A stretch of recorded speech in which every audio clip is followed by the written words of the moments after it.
The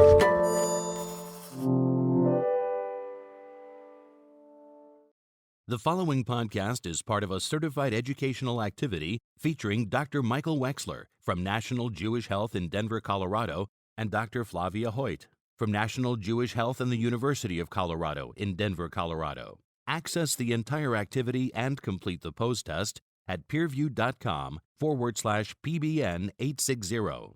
Downloadable slides and practice aids are also available. Hello, I'm Dr. Michael Wexler from National Jewish Health in Denver, Colorado. Welcome to this educational activity on advances in the treatment of uncontrolled persistent asthma, expert insights in personalizing patient care. Hello, I'm Dr. Michael Wexler from National Jewish Health in Denver, Colorado. Welcome to this educational activity on advances in the treatment of uncontrolled persistent asthma, expert insights in personalizing patient care. So let's get started. As many of you know, uncontrolled persistent asthma has a great impact on patients and their families' quality of life due to excessive symptoms, frequent and life-threatening exacerbation, increased comorbidity burden, and high pharmacologic treatment requirements. Estimates vary worldwide, but generally, 5 to 10% of patients with asthma are considered to have uncontrolled persistent asthma, despite maximum standard therapy with inhaled medications. Many of these patients are dependent on oral steroids, which can be associated with serious side effects when used long-term.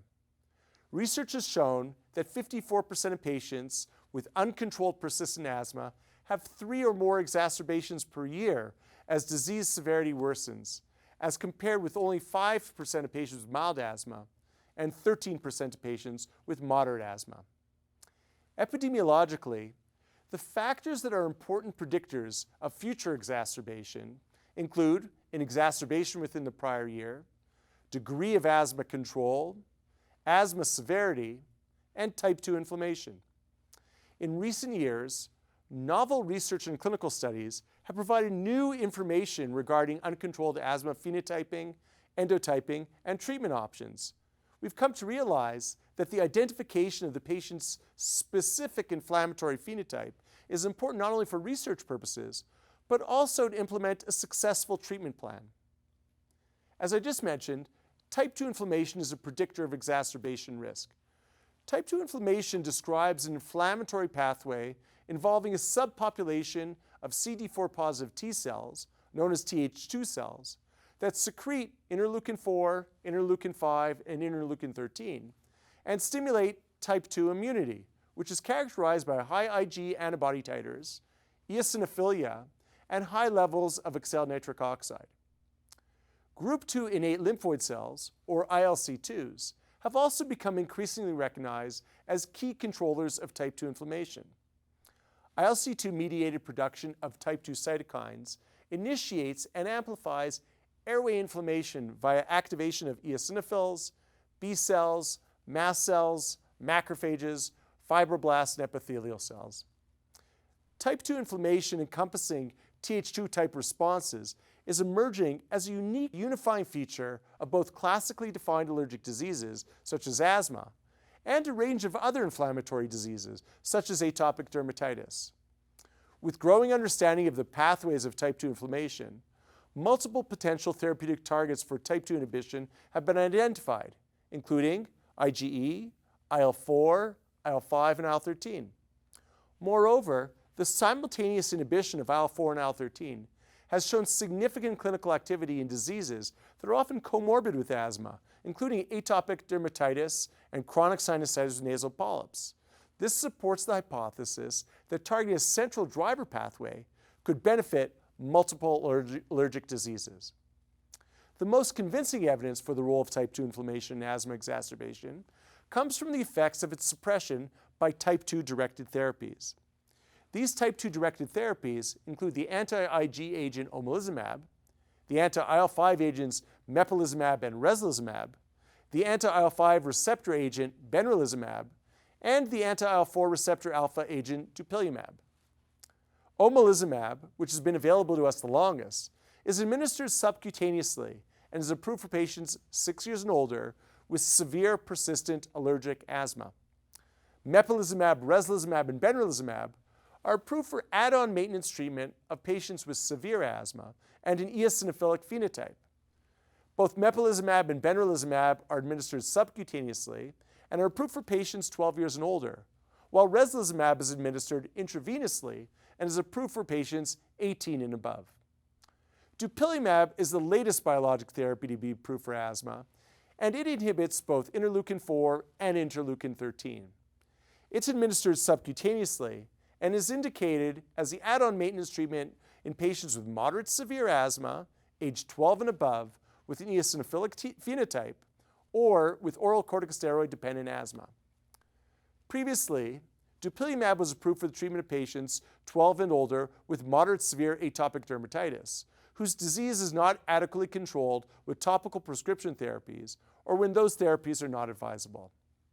When we come back, I'll be joined by Dr. Flavia Hoyt, who will lend her expertise to a discussion of these type 2 directed biologic therapies and their use in uncontrolled persistent asthma. So stay tuned, and we'll be right back. Welcome back. Joining me today is Dr. Flavia Hoyt, who is an allergist immunologist from National Jewish Health in Denver, Colorado. Please welcome Dr. Hoyt. Welcome, Flavia. Great to see you. Thanks for having me.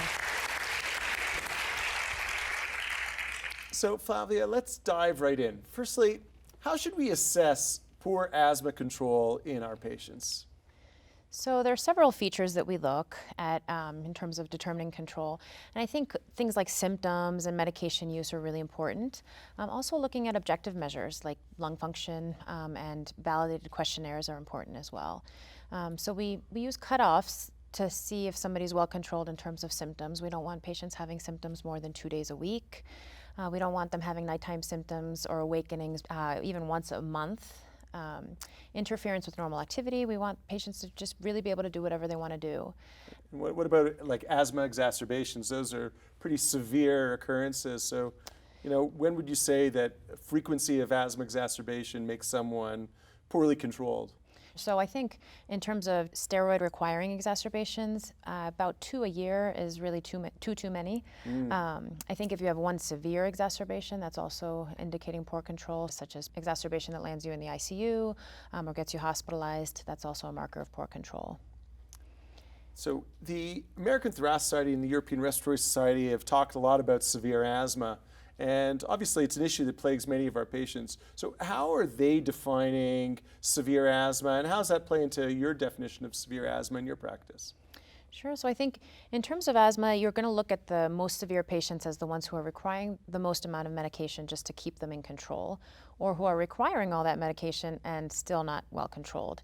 And the medication generally falls in the GINA guidelines, step 4 and 5, which are going to be the high dose inhaled corticosteroids plus another controller. So if you're on those 2 therapies for a year and you're still poorly controlled, or you're needing that to remain controlled, that will put you in the severe asthma category, or if you're needing systemic steroids for greater than half of the year. Right. So systemic steroids, I think, are associated with a lot of problems, obviously, for asthma, cataracts, glaucoma, osteoporosis. So we definitely want to avoid those in all cases. So when you see patients with severe asthma, you see them and they come into the office and they've got, they come in saying they've got frequent symptoms. What's your general evaluation process for these patients? Yeah, I'll start by really confirming the diagnosis of asthma. Asthma is so common that a lot of patients go into their primary care doctor or an urgent care, and they'll get a clinical diagnosis of asthma just based on symptoms of shortness of breath, cough, wheeze, chest tightness. But that's not really enough. So really, delving into the history, taking a broader history and making sure this is asthma and nothing else. Doing physiologic testing, so really making sure that there is an obstruction on spirometry and that there's good bronchodilator reversibility. And then once you confirm the diagnosis of asthma, really thinking about comorbidities. So this is not severe or poorly controlled asthma if the asthma is sort of an innocent bystander and there are other issues such as poorly controlled reflux with aspiration or vocal cord dysfunction, allergies. Conditions like this can really mimic asthma or complicate asthma control. So you mean you're at National Jewish, a world-class center of excellence. So what does a referral center add to the mix of this workup? Yeah, I think just the understanding that, really starting from the beginning, confirming that diagnosis, and getting that specialized testing that can really rule out these comorbidities, and thinking deeper about the problem.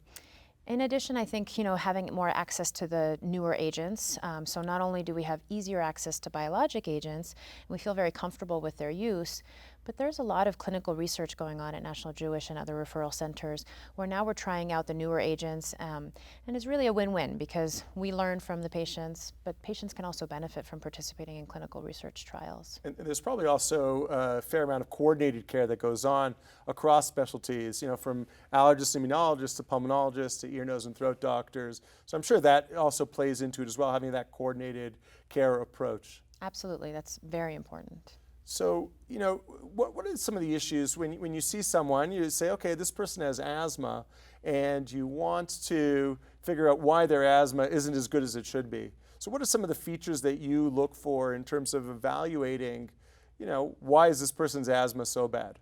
You mentioned comorbidities, but what else?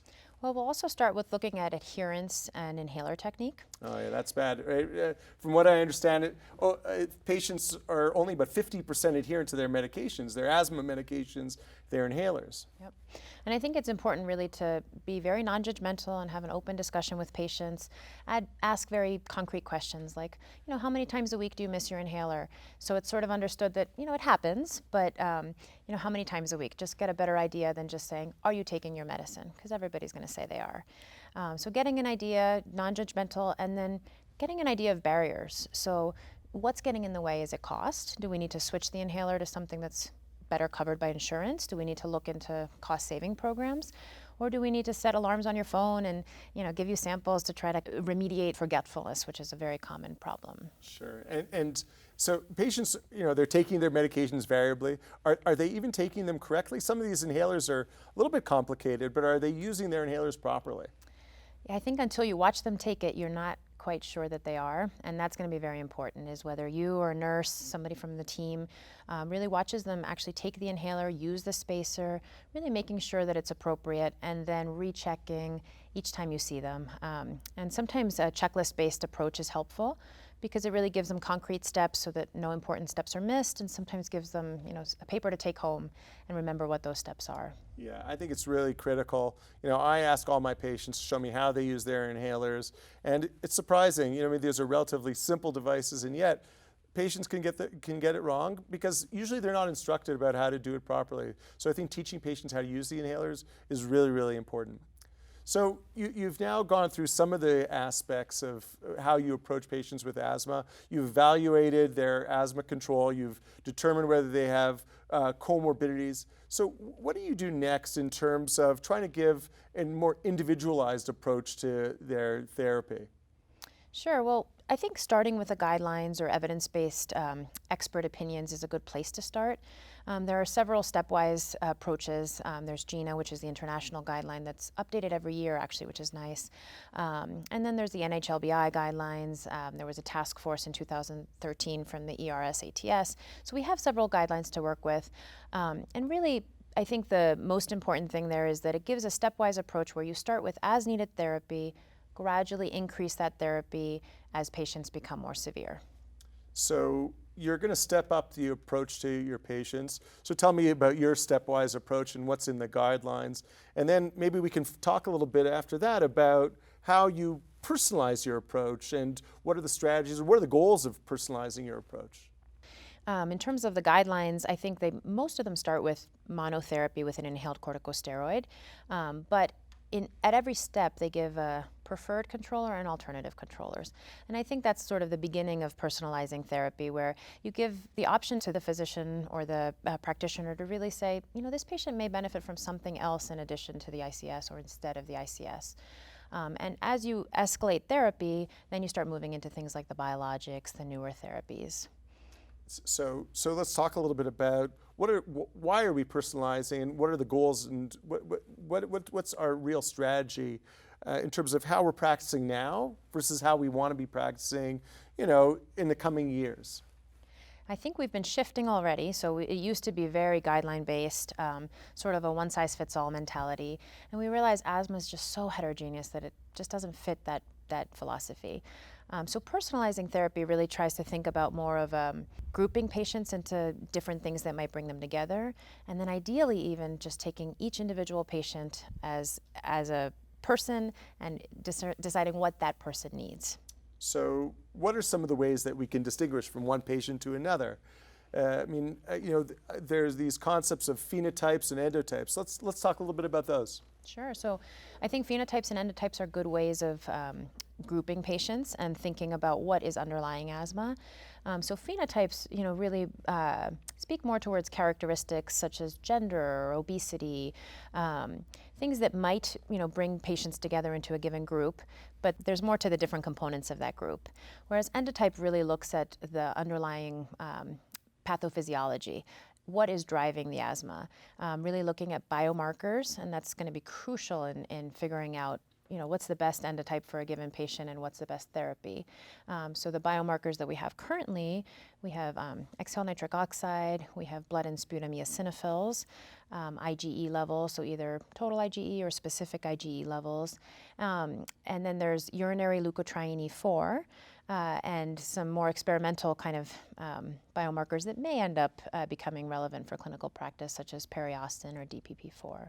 Yeah, so I think that those are key, and I think really in the last 5 to 10 years we've seen an evolution in how we're starting to use biomarkers to help guide our therapy. 10, 15 years ago, we saw patients, we evaluated them, we gave them just their inhalers, but we didn't really have many other options. We had an anti-IgE therapy, but we've really, over the last few years, now that we have new therapies, we can now personalize approach with those biomarkers. So let's talk a little bit about some of the therapies that are available and what are the general phenotypes and endotypes that you think about when you see patients with severe asthma, and general treatment strategies that you can that you can offer your patients. And then we can talk a little bit about the data about why you're offering those therapies to your patients.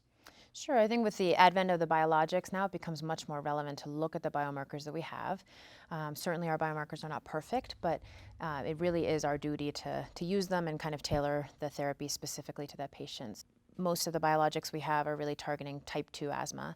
There are some in experimental phases where they're looking at a broader category of asthma. But in terms of allergic eosinophilic asthma, you would think about either anti-IgE therapy for the allergic component, or anti-IL-5 therapy or anti-IL-4 receptor alpha therapy, looking at the eosinophilic component. And if you had a patient who was allergic but non-eosinophilic, then you might tailor it more towards the Omalizumab and start there. And so I guess those are, I think, using specific biomarkers to tailor your approach, and eosinophilic, allergic, and whatnot.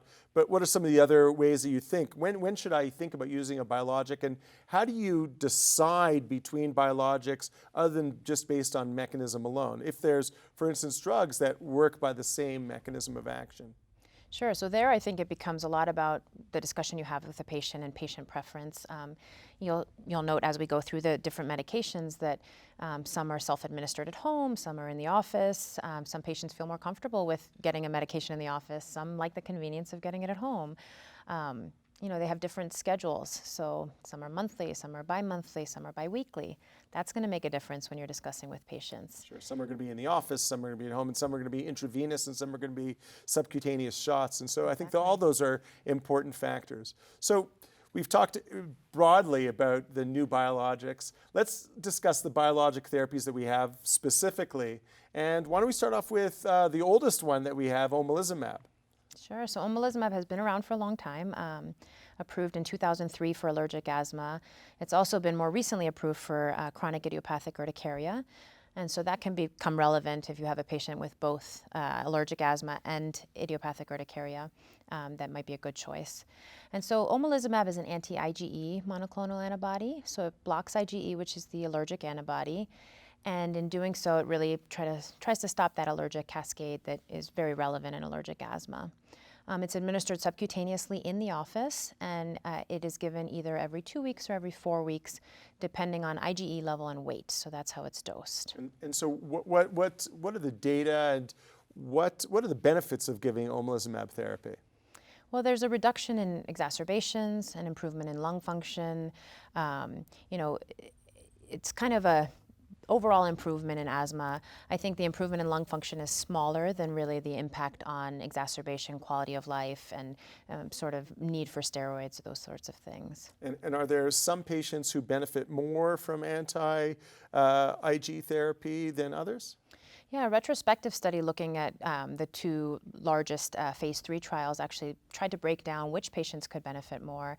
And first they looked at eosinophil counts, and they actually saw that the higher the eosinophil count at baseline, and we're talking in the serum now, the greater the reduction in exacerbation. And what about the effects on patients who have more severe disease? Has there been any evaluation of that?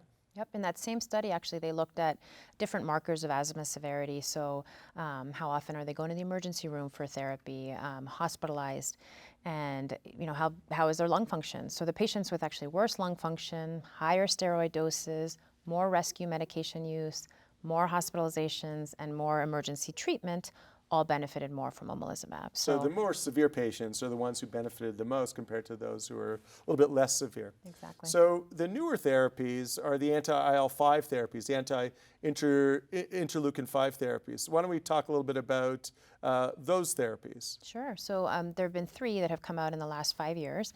The first of which is Mepolizumab, which is an anti-IL-5 therapy. So IL-5 is the major cytokine that drives eosinophils. It drives maturation and differentiation and trafficking. So if you block IL-5, you really do a number on the eosinophilic inflammation. And Mepolizumab is administered subcutaneously monthly. The dose is 100 milligrams, and you know, many of the same benefits that we see with Omalizumab. So improvement in lung function, asthma control, quality of life, and decrease in exacerbations. Again, decrease in steroid use, as we talked about, very important. Yeah, so I think the decrease in exacerbation has been shown time and again. There were studies early on in the development that showed that when it was first evaluated, it was evaluated intravenously, but then the subcutaneous formulations, the 100 milligram once a month, was found to result in about a 50% reduction in asthma exacerbations. But what about other outcomes, and what about the effects on oral corticosteroid usage? We talked about how devastating oral corticosteroids can be in terms of their side effects. Does Mepolizumab and any of the other anti-IL-5s have such an effect in terms of reducing oral steroid burden? Yeah, so I think all of the newer biologics can have that effect. It's been looked at in Mepolizumab and Benralizumab amongst the IL-5 therapies. And in one study in particular for the Mepolizumab, you could see a 50% reduction in oral steroid dose. It's huge. Huge. And despite reducing the oral steroids, those patients still had less exacerbations. Oh, wow. So huge benefits, both in terms of steroid reduction and reducing exacerbations. What about some of the other anti-IL-5 therapies? What about Reslizumab? So Reslizumab is the other anti-IL-5, again, blocking the cytokine. And Reslizumab is administered monthly. It's IV, so that's going to set it apart from the other biologics, which are all subcutaneous. It is weight-based, which also sets it apart. So 3 mg per kg, which may make a difference in a larger patient where now you're able to dose higher. And many of the same outcomes again, so increased lung function, increased quality of life, asthma control, and decreased exacerbations, which indirectly would mean a decrease in oral steroids as well. Yeah, I was impressed with the magnitude of lung function improvements seen in the Reslizumab studies.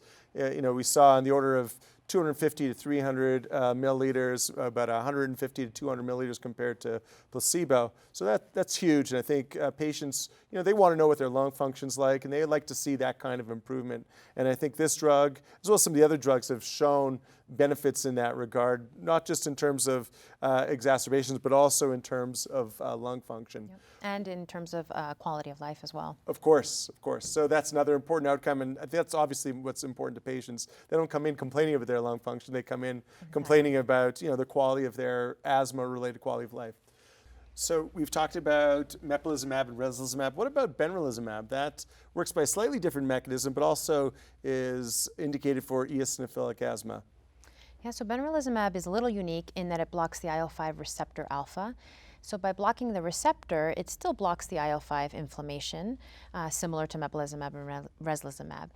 But there is a part of the molecule that actually binds to innate immune cells that then come back and can kill the eosinophils. And so there's a more complete killing of eosinophils with benralizumab. Right, so you can deplete the eosinophils, not just reduce their activation and function. Exactly. So what are the data with benralizumab in patients with eosinophilic asthma, and what are the major outcomes? Yeah, so benralizumab has similar effects in terms of increasing quality of life, decreasing exacerbations. They've also done steroid-sparing studies, as I mentioned, showing a reduction in steroid dosing. And so the two major trials, which were very similar, actually looked not only at reducing exacerbations, but also looked at whether patients with a higher eosinophil count or a lower eosinophil count at baseline did better with benralizumab. And so although both groups seem to benefit, the patients with eosinophils greater than or equal to 300 actually did better than those with lower eosinophils in terms of reduction in exacerbation rates. And you mentioned the efficacy with regard to oral steroid sparing. We know how important that is. So how did benralizumab do in terms of it being a steroid sparing agent? So benralizumab reduced oral steroid doses by 75% as compared to 25% in the placebo group, so about a 50% reduction. And again, similar to mepolizumab, despite the reduction in steroid dose, exacerbations were actually less in the group that was on the benralizumab. Wow, so that's exciting. So we have three therapies that target IL-5 or its receptor, mepolizumab, reslizumab, and benralizumab. Tell me sort of what distinguishes, what are the similarities overall in terms of their indications? Yeah, so I think, in the reslizumab studies, they actually targeted patients right off the bat with eosinophils greater than 400. And so, perhaps that data would look different if it had taken all comers or patients with lower eosinophil counts. We talked about the IV administration with reslizumab versus subcutaneous for the other two. And actually, benralizumab has monthly dosing for 3 months, but then actually moves on to every 8-week dosing. So that's enticing to some patients as well in terms of dosing frequency. And these drugs are indicated down to age 12, is that right? So mepolizumab and benralizumab are down to age 12, but reslizumab is only down to age 18. Right. So and are there any head-to-head studies with these therapies? There have not been head-to-head studies. It would be wonderful to have some head-to-head studies. It would be nice to know. I mean, all three of these, from what you've said, seem like they all work really well in patients with eosinophilic asthma. Absolutely. And I think you could probably use any of them in patients with eosinophilic asthma. And then it gets down to the nuancing of dosing, as you mentioned, dosing frequency, and maybe based on the body weight dosing and things like that. So let's move on. Last year, another biologic was approved, one that targets both interleukin-4 and interleukin-13. What can you tell us about Dupilumab? So Dupilumab blocks IL-4 receptor alpha, which is actually a shared component of two receptors, the receptor for IL-4 and the receptor for IL-13. So here, by blocking one receptor, you're actually blocking two different cytokines and their downstream effects. IL-4 and IL-13, similar to IL-5, are the type 2 cytokines. So you're going to target, again, the type 2 asthmatic, again, seen with good effects in patients with high eosinophils. So it's approved at two different doses, both of which are every 2 weeks given at home. And it also sets itself apart in that it has an indication by the FDA for steroid-dependent asthma. Whereas we know the other agents work in steroid-dependent asthma, this is the only one with an indication specifically for steroid-dependent asthma, whether or not you can prove eosinophilia. So you talked already about the anti-IL-5 data specifically. Tell me a little bit more about the Dupilumab data. So Dupilumab, the studies looked at very similar outcomes to the IL-5 therapies, and the main outcome for many of the studies was exacerbation rate, and there was a large decrease in annualized exacerbation rate, about 46-48% in the major trials looking at Dupilumab. And again, breaking down patients with higher eosinophils versus lower eosinophils, the patients who at baseline had a higher eosinophil count in the blood again benefited most from the Dupilumab. Right, so I think people who had high eosinophil counts greater than 300, but even down to 150 had some benefit. The other biomarker that I know that they evaluated was exhaled nitric oxide. Tell me a little bit about nitric oxide or ENO, and how that may have played a role in terms of efficacy of Dupilumab. Sure. So exhale nitric oxide is a biomarker that looks at inflammation in the airways, and it actually seems to be driven mostly by IL-4 and IL-13, and in a way that was not quite reflected in the IL-5 studies. With Dupilumab, patients with a higher exhale nitric oxide tended to do better when started on Dupilumab, again with an increase in the reduced exacerbation rate. So it sounds like good biomarkers for Dupilumab are eosinophilia or high nitric oxide levels. And there may also be some benefit as well in terms of IgE blockade as well, because I know that IL-4 drives B-cell production of IgE. So that's another type of asthma that may be affected by Dupilumab. Sure. Yeah, the studies didn't target the allergic asthmatic, but absolutely IL-4 and IL-13 are the cytokines that drive IgE production. And we talked with some of the anti-IL-5s that there's the steroid-sparing effect. Same thing with Dupilumab? Absolutely. So the second major study looking at Dupilumab took steroid-dependent patients, and again there was a reduction in exacerbation rate and glucocorticoid dose in the patients receiving Dupilumab over placebo. And it was about 50% reduction compared to placebo as well. And it also has some improvement in terms of lung function too, correct? Mm-hmm. Absolutely. And what's interesting about Dupilumab, it's also approved for atopic dermatitis. So it was actually approved for atopic dermatitis a year before its approval for asthma. And so in a patient with atopic dermatitis and poorly controlled asthma, Dupilumab may be a good choice. It's exciting that we have so many new therapies now, but I know that there are a lot of studies that are going on that may offer us new therapies in the future. So what are some of the exciting new emerging agents that we can look forward to? Sure. Now that we've realized that the biologics do such a great job of blocking part of the immune cascade, and this translates clinically, I think there are a lot that are in clinical trials right now looking at blockades of different aspects of the immune system. And the most promising ones, at least right now, probably are Tezepelumab, which blocks TSLP, and then Fevipiprant, which blocks the PGD2 receptor. Prostaglandin D2 receptor. Prostaglandin D2, yes. So talking a little bit more about Tezepelumab, it's an attractive target, TSLP, because it comes from the airway epithelium. So like IL-33 and IL-25, it's a very upstream mediator of inflammation. Those are all called alarmins. Exactly. And so by blocking one of the upstream mediators, you're going to get a broader, potentially downstream effect on many different type 2 cells, and then all the cytokines that are coming from those cells, as well as other immune cells potentially. So because TSLP activates Th2 cells, you might block IL-4, IL-5, IL-13, all the cytokines that are blocked by the anti-IL-5s and Dupilumab. Exactly. And there's also an effect on ILC2s, which, as we know, are big producers of these same cytokines. Right. So that's really important. So what data have we seen so far? So right now, Tezepelumab is in several phase 3 trials. The phase 2b studies were very promising and showed a reduction, again, in annualized exacerbation rate of about 60 to 70%, depending on the dose. But really, all of the doses fared very well. And what was interesting about these studies is that now when grouping the high eosinophil versus low eosinophil patients, actually both seem to have a very similar effect from the Tezepelumab. So potentially this may be a therapy for those patients who don't have the eosinophilic asthma, where we have several options, and it may provide an option for those non-eosinophilic patients.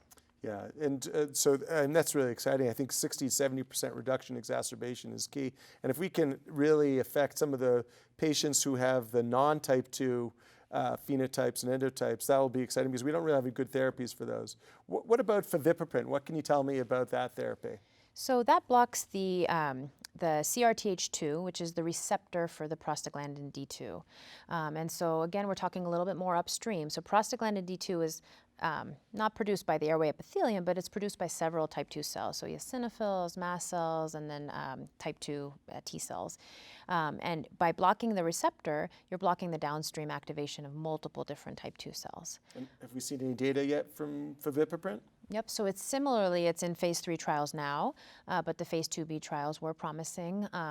In those trials, they actually compared 2 different doses to montelukast as a positive control, and all 3 of them fared better than placebo with regard to FEV1, so lung function, as well as asthma worsening, although they weren't powered to necessarily determine asthma control because it was more of a dose-ranging study. Right, and what's exciting about that therapy is it's also an oral therapy. Absolutely. So, patients can take just a pill. People who've got needle phobia, this may be an attractive option for those kinds of patients. So we have all these biologics, and one of the big questions is how do we decide between them? And what are some of the ways that you think about deciding between these therapies? Do you decide ever based on how they may affect some of their other type 2 comorbidities? As I mentioned earlier, Omalizumab is approved for chronic idiopathic urticaria. So if you have somebody with asthma and urticaria, it's a no-brainer. Dupilumab is actually approved for atopic dermatitis. The approval came out actually a year before it got approved for asthma. And very recently here, it was approved for chronic rhinosinusitis with nasal polyposis.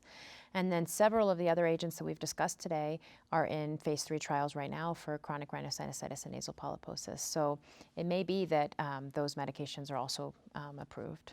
Right, so that's a great way to help, I think, identify some patients who may benefit, patients who have severe asthma and who have chronic rhinosinusitis, or who have severe asthma and atopic dermatitis, or nasal polyps. I think all those are really important ways to try to identify patients that might benefit from these therapies. Sure. When we come back, Dr. Hoyt and I will look at the impact of asthma on adult patients, as well as the parents or caregivers of patients, and their concerns and feelings about their treatment. So stay tuned, and we'll be right back. Welcome back. Asthma imposes a substantial burden, not only on patients, but also the people who care for them, which most often is the parents of children and adolescents with asthma. In order to improve outcomes for patients, it's important that as clinicians, we're aware of their concerns and their preferences when it comes to treatment, so we can collaborate with them more effectively and engage them in their own care. This was a study of 50 adult patients and 50 parents or caregivers who completed a survey. And the adults were over age 18, and the caregivers were of children under age 18. And 90% of these patients had moderate disease asthma, and about 10% had severe asthma. Milder patients were excluded. So tell me a little bit about the study and the demographics of these patients. So about 68% were female, and that left 32% male in the adult population. The pediatric population had a little bit more of an even split, so about 46% female and 54% male. In terms of how many had seen a healthcare provider in the last year, most of the children had, so 96%, and slightly less of the adults, so 76% of the adults in the last year had seen a healthcare provider. And this is for their asthma. And so I think a lot of these patients reported that asthma had a huge burden in terms of their quality of life. About 42% reported a moderate effect, and 40% of the parents or caregivers of the kids reported a similar effect. And a lot of these patients also related significant other comorbidities associated with their asthma. Can you talk a little bit about some of those important aspects of their disease?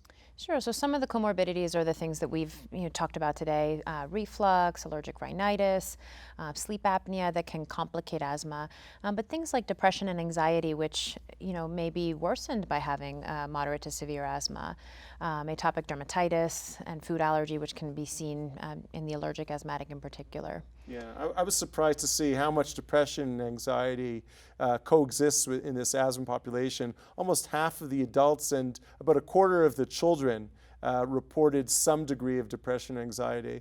And the other aspect, which wasn't quite as surprising, was the degree of obesity. Almost 1 in 5 of these patients had obesity-associated asthma. And that applied both to the adult population and the pediatric population. Yeah, so what sort of symptoms did these patients report, and how frequently were they reporting these symptoms? So the question asked about chest tightness, cough, shortness of breath, and wheezing. And we saw that about 2/3 of the patients, whether they be adults or kids, were reporting symptoms greater than 1 or 2 times a week. Oh, so that's pretty frequently. So these patients, they had moderate disease to severe disease, and they were pretty symptomatic. And several of them were actually reporting symptoms several times a day. And so they must have been using their quick relief inhalers, their albuterol? Yep, so about the same number, so same distribution of patients in both the adults and the kids were using their short-acting relief, not surprisingly, for these symptoms that were coming on. Yeah, what was interesting to me was the frequency of oral steroid use in this patient population. There were, I think, about 75% of the patients, of the adult patients, had received at least one course of oral corticosteroids a year. And similarly, about 3/4 of children had gotten at least one course of oral steroids a year. That's huge, with all the side effects associated with corticosteroids. We know that there's a lot of emergency room visits in asthma, hospitalizations. In the United States every year, 2 million emergency room visits and 500,000 hospitalizations. How about in this population? How frequently were they going to the hospital, the emergency room? So about 40% of the adults were going at least one time, and 14% actually 2 to 3 times in the last year. For kids, it was a slightly less, but still 44% of pediatric patients had been to the emergency room or hospitalized at least once in the last year. Wow, that could have a huge impact in terms of healthcare resource utilization, the costs of asthma. We spend $80 billion a year, and I'm sure a lot of that has to do with the emergency room visits and hospitalizations. When these patients were asked about what therapies they were taking, were a lot of them using biologics? It sounded like they have a pretty severe disease, and what proportion were using oral corticosteroids on a regular basis? It's interesting, about 8% of the adults and about 10% of the kids were using systemic corticosteroids. Wow. But only 4% of the adult patients and 2% of the pediatric patients were getting biologics. So there's a little bit of a disconnect, and about 65% of both populations were on a combination inhaler as a daily medicine. Yeah, so it sounds like there's underutilization of biologics, overutilization of systemic steroids in this moderate to severe patient population. We really need to do something about that. Did the patients even have the issue of biologic discussed with them to help control their asthma? It's interesting, most had not, actually. In the adult population, about 72% had not heard of biologics from their provider. And then in the pediatric population, it was about 66% that had not heard about biologics. So are the physicians even looking at biomarkers? Are they evaluating if patients are eosinophilic or allergic? I mean, I think we need to get the message out there. Right, so we're looking at survey data, so we don't know what exactly the physicians checked, but we do know that one of the questions asked the patient if they had heard about eosinophils or eosinophilic inflammation, and most of the patients had not. So about 65% of both populations had not even heard about eosinophils from their providers, suggesting that even if it's checked, it's not a big part of the discussion. Wow, so that's huge, because I think one of the key take-home messages of today is, it's up to us as physicians, but also up to the patients themselves to say, well, what type of asthma do I have or does the patient have, so that we can give the best, most precision-oriented approach to all of our patients, and then we can try to reduce the exacerbations and hospitalizations that we're seeing. So what we've learned today is that it's critical to identify patients with uncontrolled persistent asthma. We now have new targeted treatment options that can significantly reduce asthma exacerbations in these patients with uncontrolled persistent asthma. These selected agents can also improve asthma-related quality of life, asthma control, and pulmonary function. We now have agents that inhibit IL-5 and IL-4/13 pathways that have been shown to significantly reduce oral steroid requirements in patients who chronically require oral steroids, while simultaneously improving asthma outcomes.